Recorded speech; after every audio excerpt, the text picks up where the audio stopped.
Saya nyatakan dalam buku ini, Ya. ijazah SD Jokowi aja palsu, Pak. Ijazah SD. SD Jokowi palsu. Dari mana itu? Apa buktinya?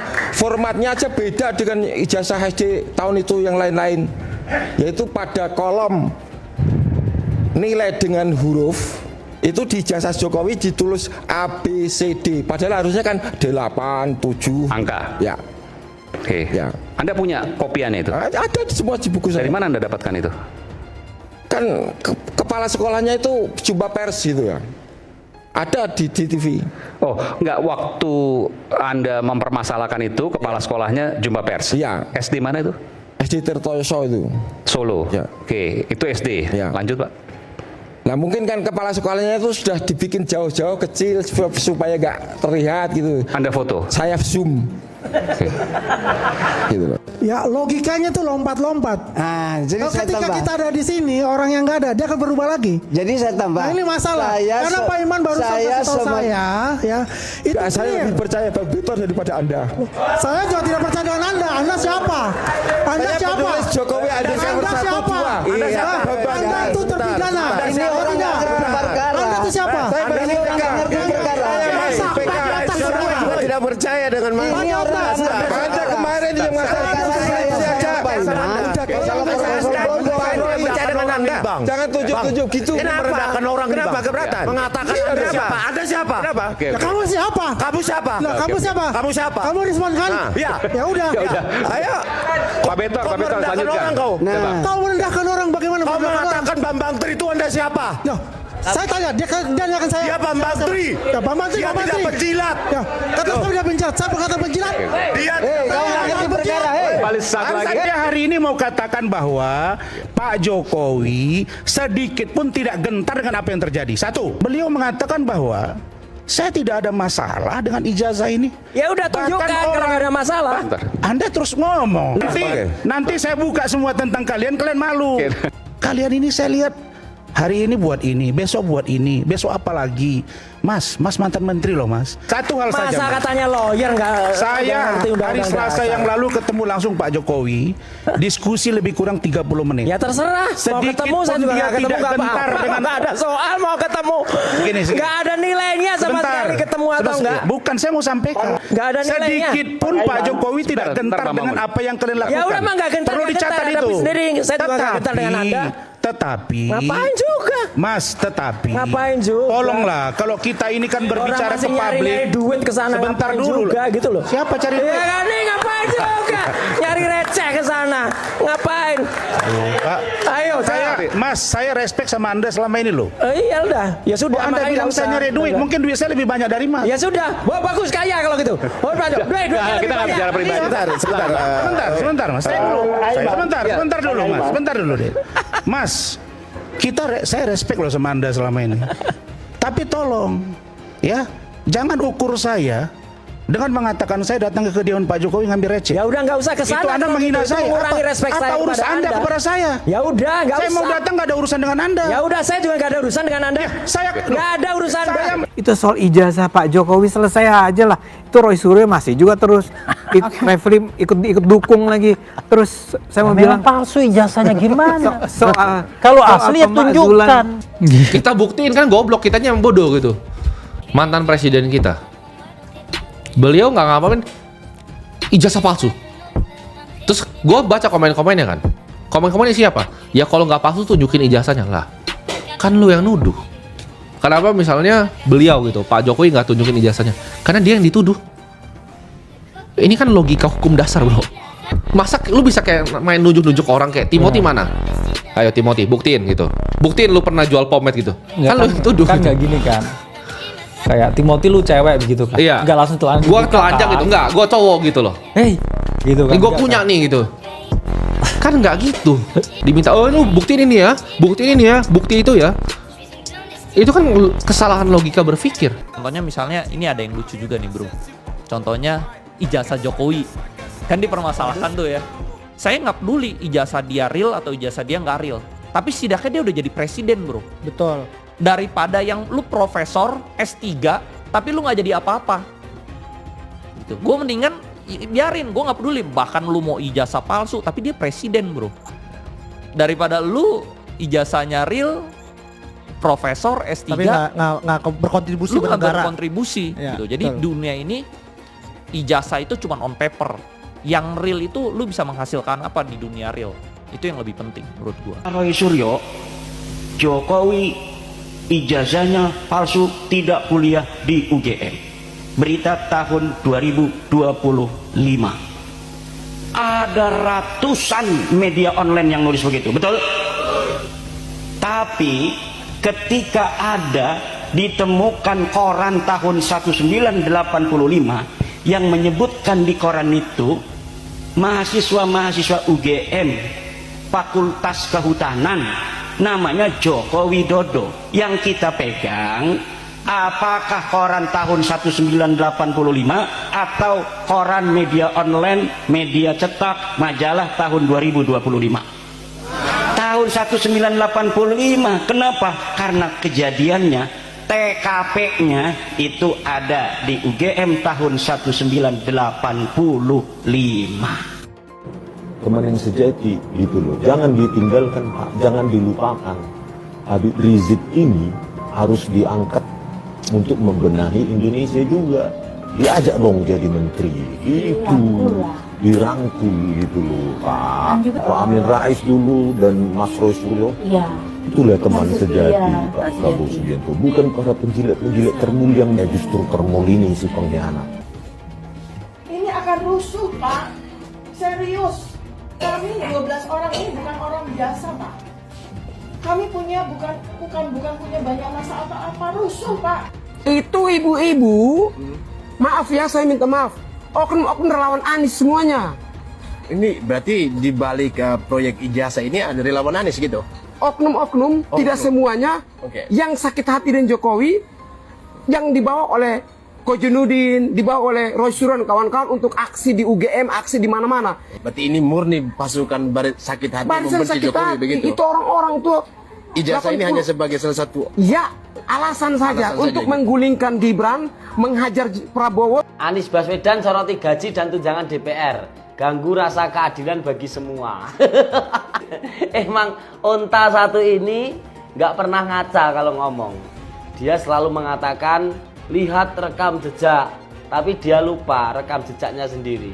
Nih rekam jejaknya.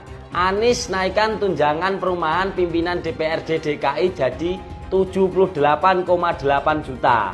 Masa lupa nih sama kejadian 3 tahun yang lalu. Lalu ini yang keterlaluan. Gubernur DKI Anies Baswedan naikkan tunjangan DPRD tembus 177 miliar. Lupa lagi nih sama kejadian yang ini. Emang onta itu sering lupa ya nih. Indonesia bener-bener lagi mau diadu domba. Ya jadi belakangan tuh gue baru dapat kabar nih, nggak tahu bener atau enggak ya, kalau Indonesia tuh lagi mau diadu domba antar ras, antar agama kayak gitu loh. Ya jadi ada beberapa info kalau ada beberapa titik-titik di jalanan dan di tol, kalau ada orang-orang disebar untuk ngeprovokasi dengan neriak-neriakin orang Cina kayak Cina. Sampai-sampai ada salah satu orang tua kenalannya gue itu diteriakin Cina sama orang itu, tujuannya apa coba? Dan ini bener-bener udah ngerambat ke area-area di luar dari Jakarta kayak BSD, Tangerang, Bintaro, Gading Serpong dan lain-lain lah ya. Dan parahnya lagi katanya pelakunya tuh bukan warga biasa tapi oknum yang nyamar jadi warga. Nah udah tahu tuh tujuannya apa kan? Ini jujur gue nggak tahu ya fungsinya tuh buat pengalihan isu atau apa, tapi yang jelas ini Indonesia lagi sakit banget. Ingat ya, Cina lah, Jawa lah, Batak lah, apapun itu ras semuanya itu satu Indonesia. Jadi jangan sampai kita tuh keprovokasi sama orang-orang jahat di luar sana. Jangan sampai kejadian 98 jadinya keulang lagi. Ya udah, stay safe semuanya. Ya, jencak ya, jencak. Perbedaan Ahok dan para pejabat zaman sekarang yang ada di dalam gedung DPR ialah pada saat Pak Ahok di masanya, di masa dia memimpin sebagai gubernur Jakarta, membuat kebijakan dan kebijakannya itu ditolak, maka Pak Ahok akan membuka ruang untuk menerima rakyat atau pihak yang menolak kebijakannya, dan mereka akan duduk musyawarah untuk mufakat atau menampung aspirasi masyarakat sehingga bisa sama-sama menemukan jalan keluarnya. Nah, tapi para wakil rakyat yang ada di dalam gedung DPR sana saat ini, ketika mereka membuat kebijakan yang sangat mencekik rakyat, pajak dinaikin, dan saat rakyat mendemo kebijakan mereka tersebut, yang mereka lakukan adalah mereka lari. Tepuk dada. Luar biasa kalian kinerja DPR. kalian membuat kebijakan yang sangat menyulitkan rakyat, tapi setelah itu kalian nggak mau bertanggung jawab ketika rakyat menuntut keadilan atas kebijakan yang kalian buat. Top kalian. So, lebih hebat mana? Pak Ahok pada masanya memimpin, dia berani menghadapi atau menerima aspirasi rakyat, bernyali untuk itu, atau anggota DPR yang sekarang ketika mereka membuat keputusan dan rakyat menuntut, mendemo mereka lari. Lebih hebat mana? Kayaknya lebih hebat anggota DPR sekarang sih yang joget-joget di dalam gedung DPR sana. Kalian terbaik, joget kalian top abis, top banget. Penjarahan di toko-toko Cina sudah terjadi. Kalian kenapa gampang banget terprovokasi? Jangan gampang terprovokasi teman-teman. Mereka nggak tahu apa-apa. Astaga, ini menimbulkan masalah baru lagi. Ada yang memanfaatkan, ada yang mengambil kesempatan di dalam kesempitan. Jangan menjara toko-toko Cindo lagi guys, tolonglah. Kita bersatu, ya salah DPR bukan rakyat. Tolong jangan mau diprovokasi. Teman-teman, kita hari ini tuh lagi diadu domba. Jangan sampai mau kita diadu domba, teman-teman. Jangan sampai kita dipecah belah lagi. Jangan sampai kejadian tahun 98 tulang lagi. Teman-teman, kita satu perjuangan. Gua juga satu perjuangan sama kalian, teman-teman. Ya. Walaupun mata gua sipit, walaupun kulit gua agak putih, gua orang Indonesia teman-teman, dan gua selalu menyuarakan, gua di pihak kalian teman-teman. Kita etnis Tionghoa ada di pihak kalian, jangan mau kita diadu domba lagi teman-teman.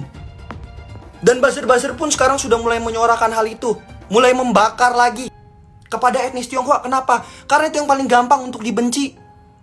Jangan sampai kemarahan kita ini beralih teman-teman.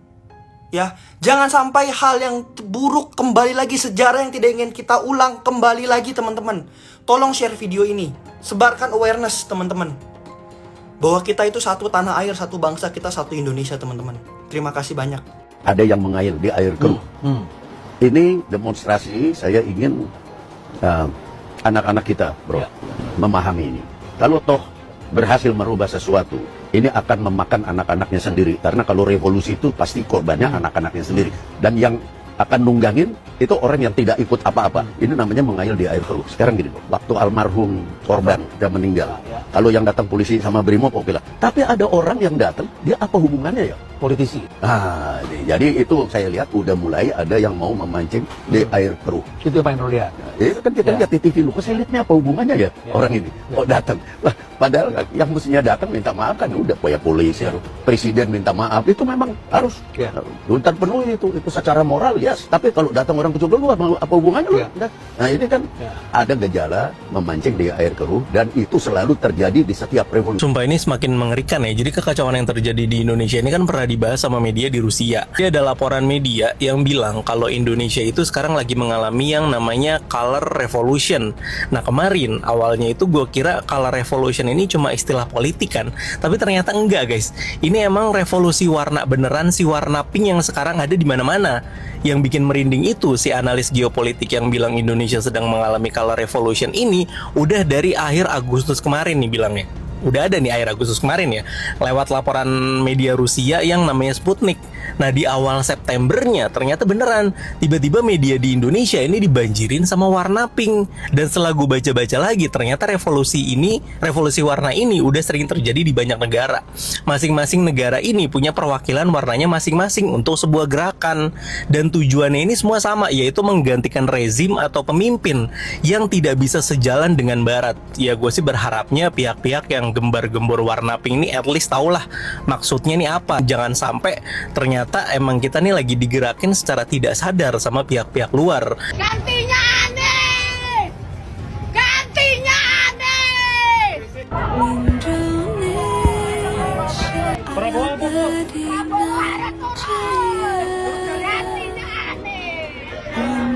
Siapa Indro Priyono yang keluar mengatakan ada dalang, sudah ada saya kantongi namanya, kamu dalangnya, kami harus ditangkap Indro Priyono. Kamu berhenti untuk menipu publik dengan manuver-manuver politik dengan seolah-olah kamu satu jenderal senior, mantan intelijen yang hebat, kamu nggak dihitung. Ada yang main gitu. Ya, itu dari sana, dari luar. Orang yang dari luar hanya menggerakkan kaki tangan yang ada di dalam. Isinya George Soros. Saya menghimbau semua masyarakat untuk tenang, untuk percaya dengan pemerintah yang saya pimpin. Pemerintah yang saya pimpin akan berbuat yang terbaik untuk rakyat kita. Semua keluhan-keluhan masyarakat akan kami catat dan akan kami tindak lanjuti.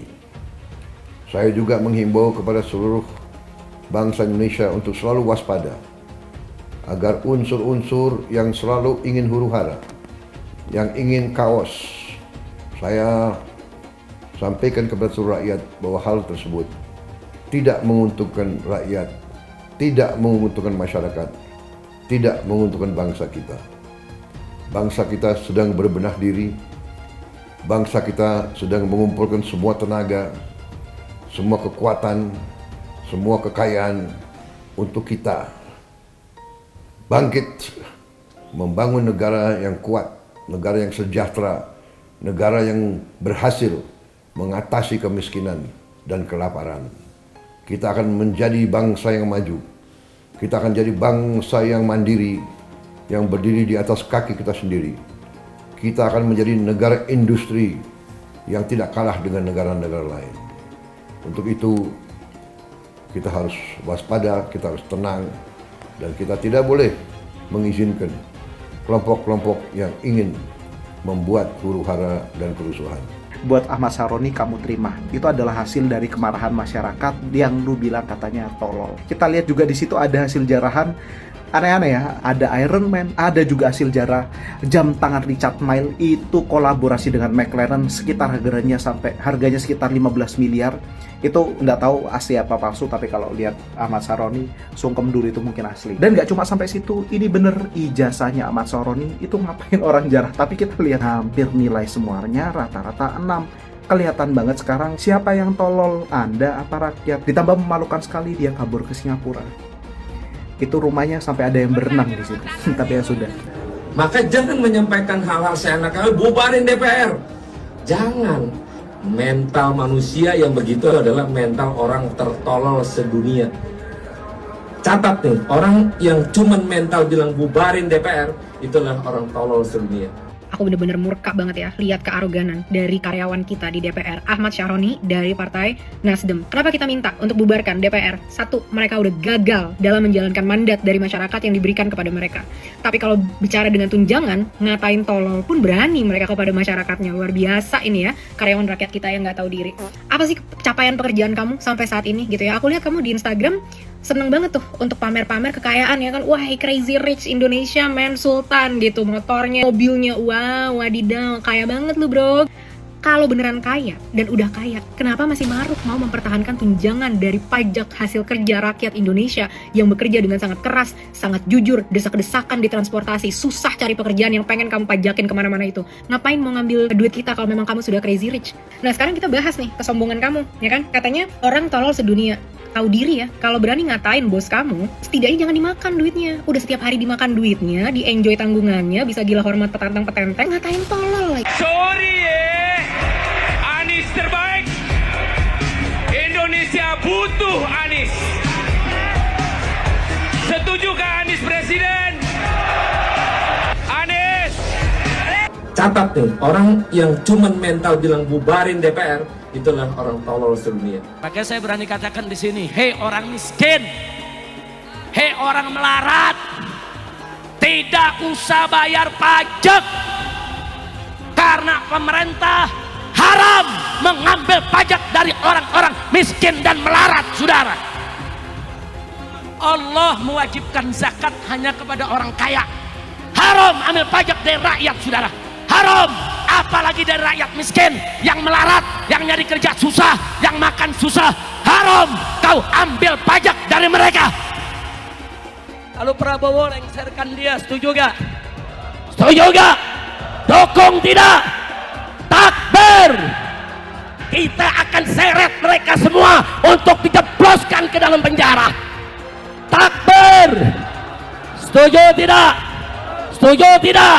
Nggak berkelahi, ayo kita adu biar dia berkelahi. Besok Ustadz Somad tolong datang ke kantor pajak. Saya datang, saya taat pajak. Orang bijak taat pajak. Datang sebagai warga negara Indonesia yang baik. Saya datang. Ada apa Pak Kepala Pajak? Ya Ustadz, sudah kami cek, ternyata pendapatan YouTube 1 bulan 150 juta, Ustadz bayar pajak. Bapak cek kemana duit itu mengalir dari YouTube. Tidak ada seperak pun ke rekening saya. Langsung beli beras, beli minyak, beli kompor, beli kelas, beli semuanya. Justru saya yang minta kepada pegawai-pegawai pajak, bersedekahlah kalian di jalan Allah Subhanahu wa taala. Karena kalian menghitung, mengumpulkan uang. Kalau kalian tidak bisa bersedekah, zalim, aniaya, neraka jahanam tempat kalian. Tidak ada cerita Ahok dengan Anies. Ketika saya kalah, saya langsung kasih Anies penghargaan, ucapan segala macam. Tapi yang tidak bisa saya terima, ketika Anda menang, Anda pidato memecah belah bangsa. Bahwa Jakarta udah kembali ke pangkuan pribumi yang dijajah selama ini. Itu teksnya di mana-mana. Itu sangat memecah belah bangsa. Saya ini asli Indonesia, saya undang-undang loh. Apa karena saya namanya Ahok? Itu yang tidak betul seorang Anies lakukan. Bagi saya Anies sangat tidak negarawan. Anda udah menang, yes okay gitu loh. Saya juga tidak bawa ke MA, nggak bawa ke MK. Waktu Anda ulang tahun DKI saya juga datang. Tapi kenapa Anda mesti pidato seperti itu? Bapak Politik Identitas Indonesia Anies Baswedan, Bapak Intoleransi Indonesia Anies Baswedan. Jangan lupakan, jangan terlena, jangan sampai dia pecahkan kita dengan dagangan ayat dan mayatnya. Air itu turun dari langit, turunnya ke atap rumah langsung sumur bor, bukan ke sungai dan ke laut. Bersyukuri kenapa kalah, kenapa ditahan. Saya bersyukur atas itu semua. Saya coba bayangkan ya, kalau seandainya waktu itu kita menang, gitu ya, hari ini belum tentu kita bisa nikmati seperti ini. Kita bersyukur 5 tahun Tuhan izinkan kasih ke orang yang pintar ngomong untuk kerja.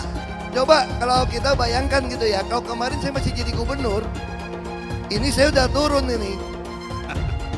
Tapi yang pintar ngomong itu dikira orang hebat kan? Langsung ketahuan karakternya. Langsung ketahuan itu. Di saya juga ada kutipan Pak di kamar saya Pak. Tulisannya, Jakarta telah mengambil keputusan yang fatal. Dan ini melawan sunnatullah. Kenapa? Air itu turun dari langit ke bumi, bukan ke laut. Harusnya dimasukkan ke dalam bumi, masukkan tanah. Di seluruh dunia air jatuh itu dimasukkan ke tanah. Bukan dialirkan pakai gorong-gorong raksasa ke laut. Jakarta telah mengambil keputusan yang fatal. Bukan banjir, itu memang parkir air. Bukan banjir, itu memang parkir air. Penjajahan di depan mata itu di Jakarta.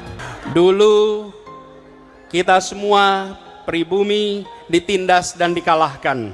Kini telah merdeka. Kini saatnya kita menjadi tuan rumah di negeri sendiri. Banyak dari kalian yang menanyakan kapan usia yang tepat untuk melakukan investasi. Apakah 20 tahun terlalu muda dan harus memulai di umur 30 tahun? Apakah umur 40 tahun merupakan waktu yang tepat karena kita sudah ditempa oleh pengalaman hidup? Lalu pertanyaan selanjutnya, berapa banyak uang yang cukup untuk pensiun di usia 65 tahun? Semua akan dijawab di video ini. Tonton video ini sampai habis karena semua akan dibahas di video ini. Sebelum video ini dimulai, saya mau mengajak kalian smart traders untuk like di video ini supaya saya mengetahui kalian menyukai video yang saya sampaikan. Dan juga subscribe di channel ini dan juga bunyikan tombol loncengnya supaya kalian mendapatkan notifikasi setiap kali saya upload video. Kebanyakan dari orang Indonesia yang berumur 55 tahun mungkin pensiun dengan kemiskinan. Kebanyakan dari mereka bahkan tidak mempunyai simpanan jika terjadi hal yang tidak terduga. Situasi yang tidak terduga ini seperti biaya rumah sakit, kegagalan dalam berbisnis, atau dipecat dari pekerjaan, dan semua situasi ini di luar kendali mereka. Untuk itulah pentingnya kita mempunyai simpanan di situasi seperti ini. Simpanan dibutuhkan untuk mengatasi situasi di mana kita sangat membutuhkan. Memang tidak ada yang bisa menggaransi di mana kita bisa menikmati simpanan kita ke depannya. Karena tidak ada yang mengetahui apa yang akan terjadi besok. Akan tetapi menurut survei, jika kalian berumur 20 tahun saat ini, maka kalian mempunyai 70% kemungkinan untuk hidup sampai 70 tahun. Dan 60% kemungkinan untuk hidup sampai umur 80 tahun. Jika kamu wanita, maka 40% kemungkinan hidup di usia sampai 90 tahun. Jadi kalian akan hidup lebih lama daripada yang kalian pikirkan. Dan inilah pentingnya kenapa kita harus mempunyai simpanan untuk hari tua. Dan inilah sebabnya saya membuat video ini dan memulai planning apa yang mesti kalian lakukan hari ini. Yang pertama adalah mulailah belajar untuk melakukan investasi semudah mungkin.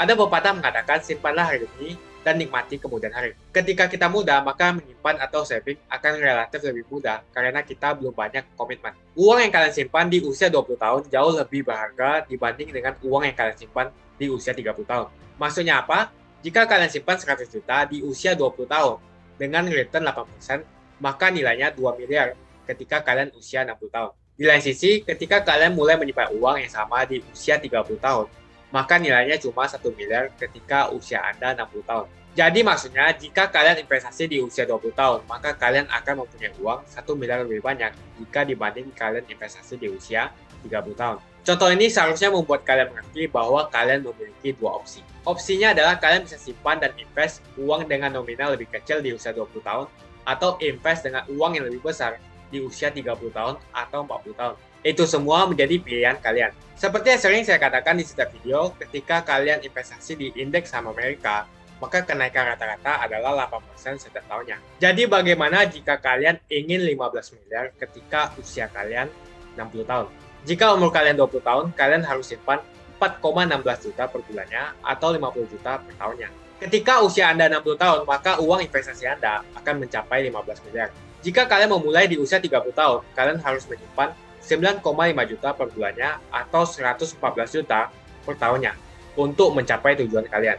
Jika usia kalian 40 tahun, maka kalian harus menyimpan 23 juta per bulannya atau 280 juta per tahunnya untuk mencapai tujuan yaitu 15 miliar. Jadi menurut kalian, apakah kalian memilih untuk menyisihkan uang 4,16 juta per bulannya di usia 20 tahun atau 23 juta per bulannya di usia 40 tahun? Semakin mudah Anda memulai investasi, maka semakin cepat pula uang Anda akan berkembang dengan compounding interest. Jadi solusinya sangatlah gampang, kalian hanya simpan dan invest semudah mungkin. Lakukanlah dengan konsisten seperti kalian membayar cicilan. Ketika kalian muda, maka aset yang paling berharga adalah waktu. Jadi tentukanlah pilihan Anda. Apakah Anda mau memulai investasi hari ini atau menyesal ke depannya kenapa tidak memulai investasi 10 tahun yang lalu? Setelah menonton video ini, tuliskanlah opini kalian di kolom komen. Dan berikanlah tombol like di video ini jika kalian menemukan video ini memberikan informasi yang positif untuk Anda. Pada kesempatan kali ini, saya juga mau mengajak kalian untuk pelajari lebih lanjut tentang bagaimana berinvestasi di pasar modal. Kalian bisa melihat video saya secara gratis di YouTube, dan saya juga memberikan kalian kelas trading. Akan tetapi hanya saya berikan untuk kalian yang melakukan deposit di eToro, untuk menunjukkan keseriusan kalian dalam berinvestasi. Dengan kelas trading, saya yakin kalian bisa meningkatkan pengetahuan investasi kalian dari pemula hingga menjadi profesional. Dan ini sejalan dengan misi saya untuk membangun 10 juta investor di Indonesia. Jadi setelah menonton video ini, segera buka sekuritas gratis dengan link di kolom deskripsi